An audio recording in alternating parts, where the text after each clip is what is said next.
Okay, so now I have the onus to invite upon someone who I know very closely. What do I say about this man which we already don't know? Cyrus has pretty much read out the entire Wikipedia. But I think he's someone who has won many, many accolades for his work in movies and stage shows. He is someone who runs a very successful dance school in our city. He is someone who has been my dance guru. He is someone whose journey I have watched rather closely, and is someone who continues to inspire me with his quest to keep learning and the quest to keep reinventing himself. He is someone who had terrible Hindi to begin with, but now boasts of a vocabulary which Munshi Premchand would be very proud of. And I now like to call upon stage the Chummeshwari, Terence Lewis! If he has some music to provide on stage, since it's Terry. If there's no music, I'll sing. But Terence Lewis, boys and girls. Thank you, Nato. Thank you very much.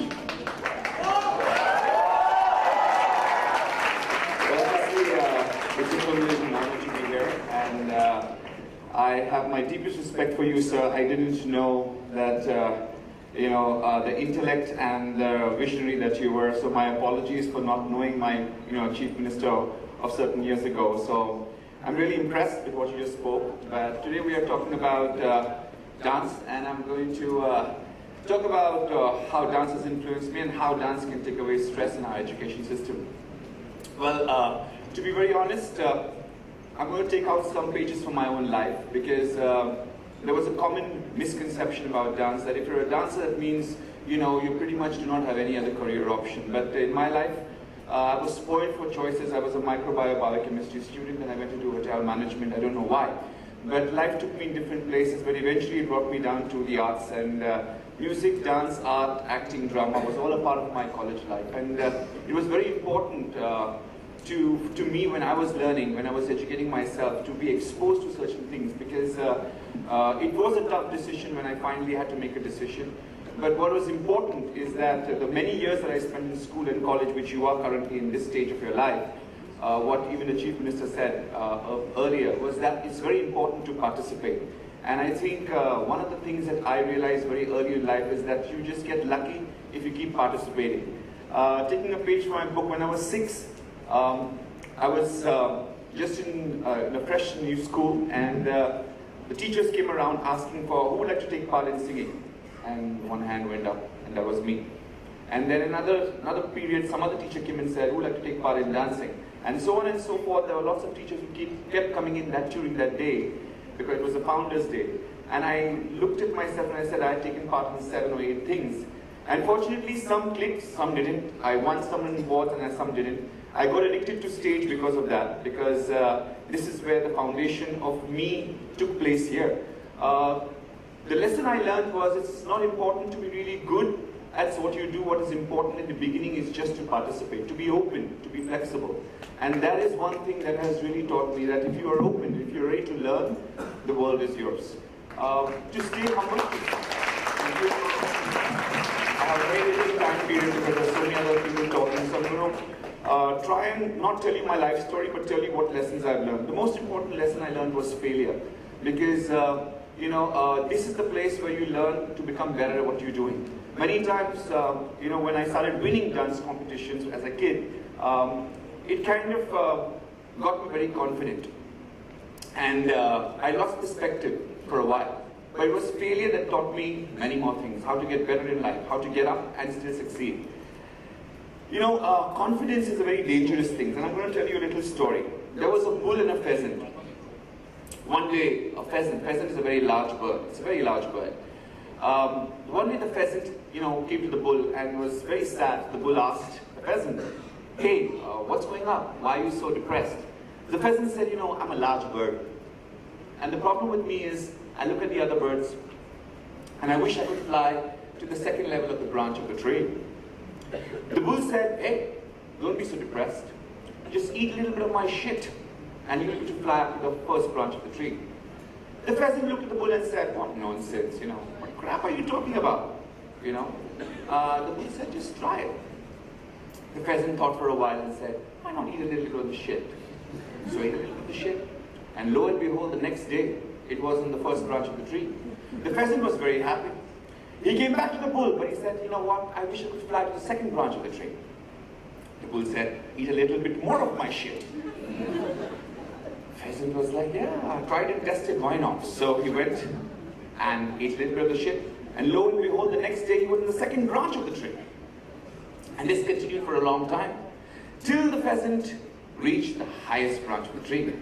One day, a hunter was passing by, and his gaze fell on the beautiful pheasant right up the branch of the tree. He pulled his gun and shot the pheasant down. Moral of the story, bullshit can get you on the top, but doesn't let you stay there. Sometimes when you bullshit yourself, you can get lucky, but doesn't let you stay there. And nothing to answer that. That is the reason why I had to learn my Hindi, because I wanted to stay in the business of being a Josh. But very important, that's my first lesson, because when I was in the 8th standard, I was taking part in a competition, and it was drama school. I just took part in it, and one of the teachers came to me and she said, you know, I'm giving you the first prize. And she did give me the first prize. And I thought I was going to get more compliments, you know, used to that as a kid. And she said, Terence, you're the best of the worst. I was 13, and I was like, come again? Can you slow down a bit? And she said, yeah, you're the best of the worst. And I think that was the best thing that she ever did to me, because she explained to me how I was bullshitting my way on stage with overconfidence. And just that, you know, Andho mein Kana Raja, it was that case. But it was only training. She exposed me to training, and she exposed me to the world to know that there is so much more out there that you need to get good at your skill at. Just your dream, just your passion, just your confidence wouldn't help. It's very important to be clear in making your decision, and not confidence, but clarity is what you need to make your life decisions. So that was the first lesson that I learned that I want to share with you today. So it's so important as youth, and therefore a convention like this, which exposes you to great visionaries and leaders, and I'm still learning. I wouldn't count myself as one. I still think I have a heart of a 21-year-old, although I'm starting at 42. But yes, the fact of the matter remains that it's very important to understand that you need to train, you need to learn. Many people tell me that, you know, share your success story, but I do not want to talk about the details of my success story, from the rags to riches story. I was born in a family of 8 children, and blah blah blah. Even I was born in a chawl. My father and mother were educated. That's immaterial. That's really immaterial.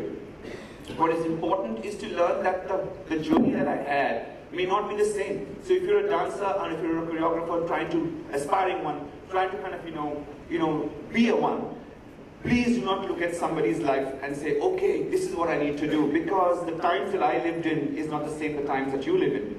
And therefore your opportunities will be different.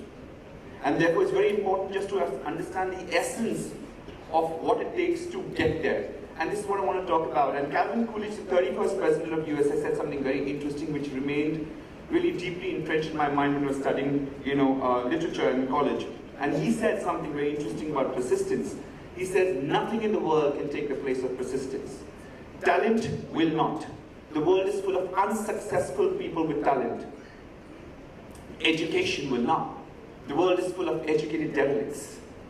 Genius will not. Unrewarded genius is almost a proverb. Persistence and determination alone are omnipotent and will continue to solve the problems of the human race. And I think this is such an important aspect, because as youth, we're living in a fast-forward generation where we believe if I work hard, I should be rewarded. And there are two things here that I want to correct in all of us, and because even I went to that space, and I want to share that with you. Not every time that you work hard, you'll be rewarded. Get that. Suck it up. Not every time that you work hard, you'll be rewarded. What is important to understand, you need to be consistent. You also need to ask yourself, why are you doing what you are doing? When I was making a decision at the crossroads of my life, I had 3 job offers. I had finished my hotel management, I had topped my college in IIMUN Mumbai. I had also got a job for KLM. And I was also doing dance classes house to house. Never had anything of my own. I was not educated in dance either.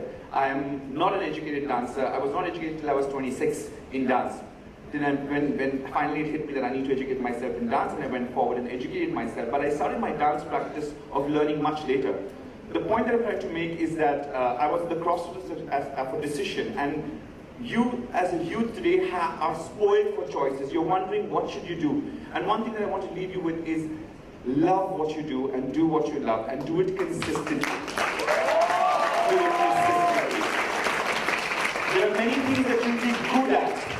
And I was good at many things. That doesn't determine that you should take that as your career. Because remember, 8 hours of your living life, you are going to be giving to the best part of your day, you're going to be giving to your career. So make sure that what you do, you really do what you love, and love what you do and do consistently. And one more message, working hard is great, but working smart is even better. It's very important that you work smart. Because many times, people ask me, are you the best dancer? No. Are you the best choreographer? No. And strangely, it's an oddity. I've never assisted any choreographer. I've never trained with anybody till I was 25 or 26 that I went abroad. It's not necessary that you follow the rules. What is important is that it's not important that you have to be the best, but you should go out there and try out and meet people who can appreciate what you do and get better at it. If you wait till you get better, it might be too late. It's important to just participate. It's important to get involved. It's important to know that you have to work hard, but work smart, work consistently, and love what you do and do what you love. And make sure you also team up with somebody who appreciates what you do, because that's what's going to take you ahead. So remember, if you do not have a godfather, create the godfathers through your talent. Create people who will believe in you, who will respect you, who will take you forward, and never forget those people, because they are very important in your career graph. With that, I think, do I have still more time, or I think it's time up, because I was given only 15 minutes, so I have to wrap this up really fast. What else I wanted to say today? This is the essence of what I wanted to share with you, because everything else is pretty much available, on the net. But certain things that I want to share with you is just this in a nutshell, is that confidence is not important, clarity is. Knowing what you want is very important. Working consistently is far more important. And knowing why you're doing something is even more important. So those soul-searching questions you must find out before you can jump into any career decision. Coming to the last question that was asked you, how can you reduce stress? There are many ways, to each his own. And can dancing really relieve stress? Yes, of course. Because you have to understand, real dancing, now I've coined the phrase ABCD, which is anybody can dance. But not everybody can become a dancer. And very few can become artists. So one needs to understand this very concept that how can dance really help me? And can dance really be a stress buster? Yes. Because one thing about dance is that it's with music. So music really reaches your subconscious level and really allows you to be free. You move with those kind of emotions. Different kind of music create different kind of emotions within you. And that really kind of helps you connect with certain things about yourself. So dance is very emotional, dance is very physical. And of course, when you start learning dance, it becomes intellectual, because then you've got so many choices and you've got to make choice. Should I move this way? Should I move that way? Should I really go down to the floor? Should I rise up to the floor? Should I create a jump? How am I feeling right now? So you have so many intellectual choices to make. And as you start enjoying the craft, you realize that there's so much that that the craft gives to you. So yes, dancing is a very good stress buster. They say apple a day keeps the doctor away. I say dance every day and throw your worries away.